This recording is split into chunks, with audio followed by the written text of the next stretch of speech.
The today's topic is Kohlrausch's law, 11th chemistry. Uh, Let us go to the statement first. Kohlrausch's law states at infinite dilution, when the dissociation is complete, each ion of the electrolyte makes a definite contribution of its own towards the molar conductivity of the electrolyte, and it is quite independent of the presence of other ion of the electrolyte. So, what is the essence of this principle?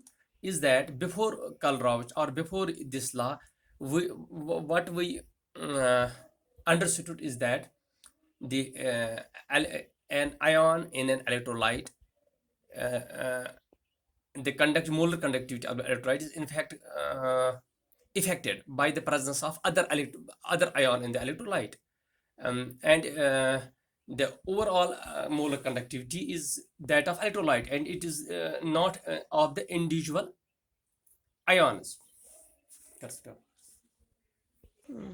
For example, if we have an electrolyte, for example, we have an acid HCl, and we have acetic acid CH3COH. CH3COH is a weak electrolyte, and HCl is a strong in this electrolyte.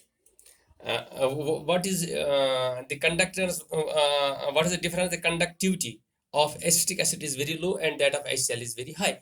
And what we usually say is that since here we have H and we have here H positive, in both this, the contribution of H here was deemed to be a very low. That means that its conductance is very low, and here it is very high. So what was originally thought is that the conductivity of an ion is basically affected by the presence of other ion, and the conductance of the molar conductance of electrolyte is in fact that of electrolyte only, and there is no individual or separate contribution of the ions towards that.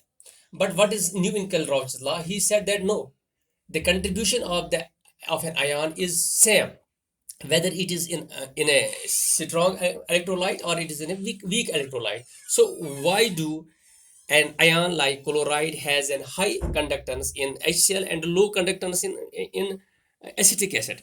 The reason for this is that in the acetic acid, basically dissociation or ionization of acetic acid is low. When it is low, we have lower number of H positive ions, and therefore the conductance is low. The Kohlrausch made a distinction between the two. Here he said infinite dilution. What is infinite dilution? It is the dilution, maximum dilution, when the dissociation is complete. It means all the ions of the electrolyte are available. So this is the first condition, that all ions should be available, dissociation should be complete, and then the ions of the electrolyte will contribute their maximum conductance to the conductance of the electrolyte. The individual contribution of ion towards the total molar conductivity of the electrolyte is called molar ionic conductivity. So this is molar ionic conductivity. What is it? It is the conductivity of each ion in the electrolyte. Thus, the molar conductivity of an electrolyte at infinite dilution is the sum of the ionic conductivities of the cations and anions. So this is the sum of, we add these together, and the conductivity of the cation and conductivity of the anion. We add them to get the molar conductivity of the electrolyte at infinite dilution. And we also multiply these by the number of ions. For example, let us take the molar conductivity of AXBY. This is our electrolyte. And here it is equal to molar conductivity at infinite dilution. This molar ionic conductivity at infinite dilution of A. Y is this valency, Y positive. And X here is the number of cations, number of AX, number of A. Similarly, we have Y is the number of anions present, and lambda, this is molar ionic conductivity of B at infinite dilution. Okay, let us take an example. Molar conductivity at infinite dilution of aluminum sulfate.